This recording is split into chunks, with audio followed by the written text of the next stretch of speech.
نامعلوم کیوں مجھے اس پر حد سے زیادہ غصہ آ رہا تھا۔ تمہارا نام؟ میں نے اس کی شعلہ بار آنکھوں میں جھانکتے ہوئے پہلا سوال کیا، مگر وہ ہونٹ پہنچے اسی انداز میں مجھے گھورتی رہی۔ میرا ہاتھ بجلی کی سی صورت سے گھوما، چٹاخ کی آواز کے ساتھ اس کا بایاں گال سفید سے سرخ ہوا، وہ دائیں طرف لڑک گئی تھی۔ اس کے چھوٹے بالوں کو بے دردی سے پکڑ کر میں نے دوبارہ سیدھا بٹھایا۔ تم سے نام پوچھا ہے؟ میں نے زہر خند لہجے میں اپنا سوال دہرایا، لیکن وہ اسی طرح شعلہ بار نظروں سے مجھے گھورتی رہی۔ اس کی آنکھوں میں موجود نفرت دو چند ہو گئی تھی۔ اس کے چہرے پر مجھے ذرا بھر بھی خوف کے آثار نظر نہیں آ رہے تھے۔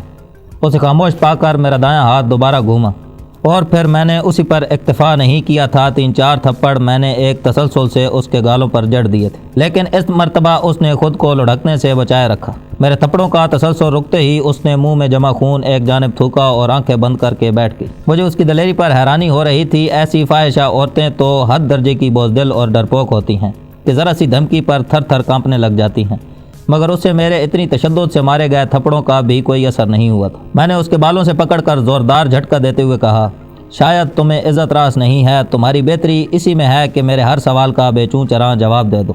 اس نے آنکھیں کھول کر حقارت بھری نظر مجھ پر ڈالی اور غار کے کھلے دہانے کی جانب دیکھنے لگی۔ مجھ پر جیسے دورہ سا پڑ گیا تھا۔ میں نے اس پر تھپڑوں کی بارش کر دی۔ چٹاخ چٹاخ کی آواز کے ساتھ غار کی اندرونی فضا گونج اٹھی تھی۔ یقیناً اس کے چہرے کو کافی پذیرائی ملتی رہی ہوگی، لیکن اس وقت وہ اس آدمی کے سامنے تھی جو عورت ذات سے نفرت کا دعوے دار تھا۔ ماہین کی بے-راروی کے بعد اس طرح کی آبرو بختہ عورتیں تو مجھے اور بھی بری لگنے لگی تھیں، اور اس لڑکی پر مجھے جو غصہ آ رہا تھا وہ خود میرے لیے حیرانی کا باعث تھا۔ شاید ایسی معصوم اور پاکیزہ شکل و صورت والی کی بے-راروی مجھے طیش میں ڈالے ہوئے تھی۔ مسلسل تھپڑ کھا کر وہ خود کو سنبھال نہ سکی اور ایک جانب لڑک گئی۔ اس کے بالوں سے پکڑ کر میں نے گھسیٹ کر غار کی دوسری دیوار کے ساتھ پھینکا اور اس کے جسم کو ٹھوکروں پر رکھ لیا۔ ہاتھ پاؤں بندھے ہونے کی وجہ سے وہ مجھ سے دور لڑک کر بھی نہیں جا سکتی۔ نام پوچھا ہے؟ میں نے نام پوچھا ہے فاحشہ۔ چند ٹھوکریں کھانے کے بعد ہی اس کی آنکھیں بند ہو گئی تھی۔ پانی کی دوسری بوتل نکال کر میں نے پانی کے 2-3 چھینٹے اس کے چہرے پر مارے اور اس نے کراتے ہوئے دوبارہ آنکھیں کھول دی۔ ایک زوردار تھپڑ کے ساتھ اس کا استقبال کرتے ہوئے میں گھرایا، جواب دو، میں کہہ رہا ہوں جواب دو۔ اس کا بدن تکلیف کی شدت سے آہستہ آہستہ کانپنے لگ گیا تھا۔ اسے خاموش پا کر میں نے دوبارہ اس کے بالوں سے پکڑ کر ایک جھٹکے سے مخالف دیوار پر دے مارا۔ اذیت بھری منہ سے نکالتے ہوئے وہ اوندے منہ لیٹ گئی تھی۔ اس کی پیٹھ پر 2-3 لاتیں رسید کر کے میں نے اس کے بالوں سے پکڑ کر دوبارہ غار کی دیوار کے ساتھ ٹیک لگا کر بٹھا دیا۔ میرا خیال ہے تمہیں اذیت ناک موت کو گلے لگانے کا شوق ہے۔ اگر اتنے ہی مرد ہو تو ایک بار مجھے آزاد کر کے دیکھو۔ اس کی آواز میں نفرت، حقارت، غصہ، غیظ و غضب اور جانے کیا کیا شامل تھا۔ تو میں نے تمہیں سوتے ہوئے تو گرفتار نہیں کیا، ہاتھا پائی کرتے ہوئے تم بے ہوش ہوئی تھی۔ یہ کہتے ہی میرا بایاں مکہ پوری قوت سے اس کے دائیں جبڑے پر لگا۔ وہ بے اختیار خون تھوکنے لگی تھی۔ نام کیا ہے تمہارا؟ میں نے دوبارہ اپنا سوال دہرایا۔ وہ حسب سابق خاموش رہی تھی۔ میں اس کے پاس سے اٹھ کر غار کے دہانے کے پاس پڑی کلاشنکوف کے قریب پہنچا۔ اس کی میگزین اتار کر میں نے 3 گولیاں نکالیں اور واپس اس کے قریب پہنچ کر میں نے تینوں گولیاں اس کی پشت پر بندھے دائیں ہاتھ کی انگلیوں کے درمیان میں رکھ کر اس کی انگلیوں کی پوڑوں کو آپس میں ملا دیا۔ اپنے ہونٹ سختی سے بھینچتے ہوئے اس نے درد کو سہنے کی کوشش کی، لیکن کب تک بے اختیار اس کے منہ سے کراہیں نکلنے لگیں۔ نام پوچھا ہے؟ مجھے اس کی سخت جانی دیکھ کر جیسے مزید تپ چڑھ رہی تھی۔ پاپا پلو خان اس کے منہ سے گویا بے اختیاری میں پھسلا تھا۔ بالکل تیرے کردار ہی کی طرح ہی گھٹیا نام ہے تمہارا بھی۔ کلاشنکوف کی گولیاں اس کی انگلیوں سے نکال کر میں نے نیچے پھینکی۔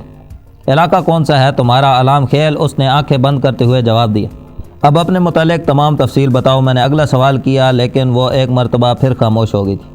سنا نہیں؟ میرے ہاتھ نے ایک مرتبہ پھر اس کے گال کا مزاج پوچھا، مگر وہ خاموش رہی تھی۔ میں نے دوبارہ اسے بالوں سے پکڑ کر گھسیٹتے ہوئے غار کے فرش پر پٹکا اور منہ ناک کا خیال کیے بغیر اس پر ٹھوکروں کی بارش کر دی۔ میں کیا پوچھ رہا ہوں؟ غلیظ فاحشہ عورت! ہذیان بکتے ہوئے میں نے اسے زد و کوب کرنا جاری رکھا۔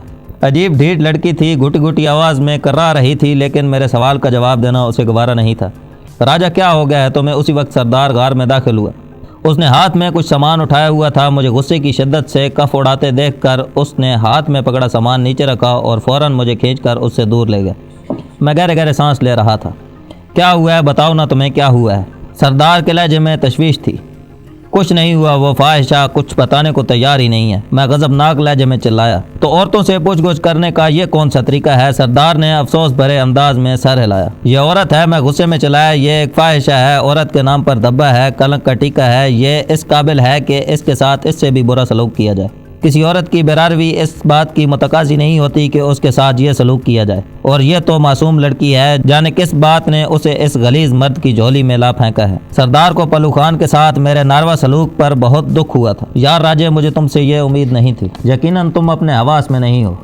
کسی دوسری عورت کی بے وفائی کا بدلہ تم ایک معصوم اور بے گناہ لڑکی سے لینے پر تل گئے۔ میں نے بھرپراتے ہوئے کہا، یہ ایک دہشت گرد کی رکھیل ہے، یہ بے گناہ اور معصوم کیسے ہوگی؟ دہشت گرد وہ ہے، یہ نہیں، اور اس کی عمر تو دیکھو۔ کیا تمہیں نہیں لگتا کہ اس اڈے پر یہ کسی مجبوری کی وجہ سے پھنسی ہوئی تھی؟ ہو سکتا ہے اس کے کسی سرپرست نے قبیل خان سے رقم لے کر اسے اس کے حوالے کیا ہو۔ اس ضمن میں اور بھی کئی توجیہات کی جا سکتی ہیں، اور پوچھ گچھ کا کوئی طریقہ کار ہوتا ہے۔ یقین مانو اگر مجھے معلوم ہوتا کہ تم اس کے ساتھ یہ سلوک کرو گے تو میں یہاں سے کبھی نہ جاتا۔ چلو تم ہی پوچھ لو، غصے بھرے لہجے میں کہتے ہوئے میں نے پانی کی بوتل اٹھائی اور گھٹا گھٹ آدھی بوتل پی گئے۔ میرے بوتل کو ایک طرف رکھتے ہی سردار نے پانی کی بوتل اٹھائی اور اوندے منہ پڑی لڑکی کی طرف بڑھا۔ سب سے پہلے اس نے اسے بازوؤں سے پکڑ کر اٹھایا اور دیوار کے سہارے بٹھاتے ہوئے پانی کی بوتل اس کے منہ سے لگا دی۔ میں اس منظر سے نگاہیں چرا کر پاؤں پسارے دیوار کے ساتھ ٹیک لگا کر بیٹھ گیا۔ مجھے افسوس ہے بہن، اور اپنے ساتھی کے ناروا سلوک کی میں معافی چاہتا ہوں۔ سردار کا نرم اور نادم لہجہ مجھے ایک آنکھ نہیں بھایا تھا۔ اسی وقت میں نے لڑکی کی تیز سسکی سنی۔ میں نے نظریں گھما کر اس کی جانب دیکھا۔ اس کی آنکھوں سے پانی کا سیلاب رواں تھا۔ سردار نے جیب سے چاقو نکال کر اس کے ہاتھوں اور پاؤں کی بندشیں کاٹ دی۔ میں اسے کہنے لگا تھا کہ وہ لڑکی کتنی خطرناک لڑکی ہے، لیکن پھر میں خاموش ہو گیا۔ اسے روتے دیکھ کر مجھے بھی ندامت محسوس ہوئی، مگر پھر اس کے کردار کا خیال آتے ہی مجھے لگا کہ میں نے ٹھیک کیا تھا۔ اچھا رو مت، اب کوئی بھی تمہیں کچھ نہیں کہے گا۔ اگر تم کچھ نہیں بتانا چاہتی تو تب بھی خیر ہے۔ اس کے رونے پر سردار کا دل پسیج گیا تھا۔ دشمن کے لیے رحم کی رمق نہ رکھنے والے پٹھان سے ایک لڑکی کے 2-3 آنسو ہی برداشت نہیں ہوئے تھے۔ وہ میری بہن کا قاتل ہے۔ میری بہن کو زیادتی کا نشانہ بنا کر اس نے اسے اپنے کتوں کے سامنے ڈال دیا تھا۔ اس وقت اس کی عمر 17 سال تھی۔ وہ معصوم اتنے واشیوں کی زیادتی برداشت نہ کر سکی اور جان کی بازی ہار گئی۔ کیا اب بھی تمہارے لانتی سردار کو قتل کرنا ناجائز ہے؟ ہمارا سردار؟ کون ہمارا سردار؟ سردار نے حیرانی بھرے لہجے میں پوچھا۔ تمہارا ایک ہی تو سردار ہے، قبیل خان، اس نے روندی ہوئی آواز میں جواب دیا۔ اس کا جواب سن کر سردار کے ساتھ میں بھی اچھل پڑا۔ مجھے لگا وہ سردار کو الو بنانے کی کوشش کر رہی ہے۔ سردار نے حیرانی بھرے لہجے میں کہا، مگر قبیل خان تو ہمارا دشمن ہے، اور میرا ساتھی تم سے قبیل خان ہی کے متعلق تو پوچھ رہا تھا۔ یہ کہتے ہوئے اس نے میری جانب دیکھا۔ میں نے فوراً کہا، بکواس کر رہی ہے، یہ ہمیں الو بنانا چاہتی ہے۔ وہ ترکی بترکی بولی، بکواس تم کر رہے ہو گھٹیا انسان۔ ایک بندھی ہوئی عورت کو زد و کوب کر کے تم خود کو بڑا تیسمار خان سمجھ رہے ہو۔ سردار، اس کے منہ پر لگام لگا دو، یہ نہ ہو اس مرتبہ اسے میرے ہاتھوں سے پٹنے سے تم بھی نہ بچا پاؤ۔ اسے چھوڑو، مجھ سے بات کرو۔ سردار نے میری بات درخور اعتنا نہ جانتے ہوئے اسے اپنی جانب متوجہ کیا۔ تمہارے کہنے کا مطلب ہے قبیل خان تمہاری بہن کا قاتل ہے اور تم اسے قتل کرنے کے لیے حویلی میں گئی تھی؟ ہاں، اس نے اسبات میں سر ہلا دیا تھا۔ کیا تم اپنی بات کی وضاحت کر سکتی ہو؟ مجھے اس کے بارے اطلاع ملی کہ وہ اپنے عیاشی کے اڈے پر موجود ہے۔ میں فوراً یہاں پہنچی، لیکن اس کے گرد حفاظتی انتظام بہت سخت تھے۔ اس کے قریب پہنچنا مشکل ہی نہیں، ناممکن تھا۔ میں اسی جنگل میں چھپی رہی۔ جب وہ چلا گیا تو میں اس کی حویلی کے شمال مغربی کونے سے اندر داخل ہوئی۔ اس حویلی کا نقشہ مجھے ایک ہمدرد نے ہاتھ سے بنا کر دیا تھا۔ میں اس کی خوابگاہ کا جائزہ لینا چاہتی تھی تاکہ اگلی مرتبہ جب وہ وہاں آ رہا تو اس کی آمد سے پہلے وہاں چھپ جاؤں۔ سامنے والے محافظوں سے بچنے کے لیے میں گیلری کی کھڑکی کا شیشہ توڑ کر اندر داخل ہوئی اور وہاں تمہارے سورما ساتھی سے ہاتھا پائی ہو گئی۔ میں اسے قبیل خان کا آدمی سمجھ رہی تھی۔ ہاتھا پائی کے دوران غالباً اسے کچھ زیادہ ہی چوٹیں لگ گئیں، جن کا بدلہ یہ مجھے باندھ کر لیتا رہا۔ اس کی تفصیل ختم ہوتے ہی سردار مشکوک لہجے میں مستفسر ہوا، کیا میرے ساتھی نے تم سے قبیل خان کے متعلق کچھ نہیں پوچھا؟ نفی میں سر ہلاتے ہوئے اس نے کہا، اس نے تو بس میرا نام پوچھا ہے اور مجھے تشدد کا نشانہ بنایا ہے۔ سردار نے ملامتی نظروں سے مجھے گھورا۔ میں نے منہ بناتے ہوئے کہا، یہ اپنا نام بتانے پر ہی راضی نہیں تھی تو قبیل خان کے متعلق کیا پوچھتا؟ اچھا، جو کچھ ہوا ہے غلط فہمی میں ہوا ہے۔ میرا ساتھی تمہیں قبیل خان کی ساتھی سمجھ کر تشدد کرتا رہا۔ اس نے سمجھا شاید تم بھی اس کی طرح دہشت گرد ہو۔ تمہارے ساتھی سے بڑا دہشت گرد کون ہو سکتا ہے؟ وہ مجھ پر تپی ہوئی تھی اور دیکھا جاتا تو اس کا غصہ بھی بجا تھا۔ میں نے کہا، خان صاحب یہ تمہیں الو بنا رہی ہے، یہ قبیل خان ہی کی ساتھی ہے۔ وہ تنک کر بولی، چلو میں اس کی ساتھی ہوں، تم میرا کیا بگاڑ لوگے؟ میں نے طنزیہ انداز میں کہا، تھوڑی دیر پہلے والی مار بھول گئی ہو کیا؟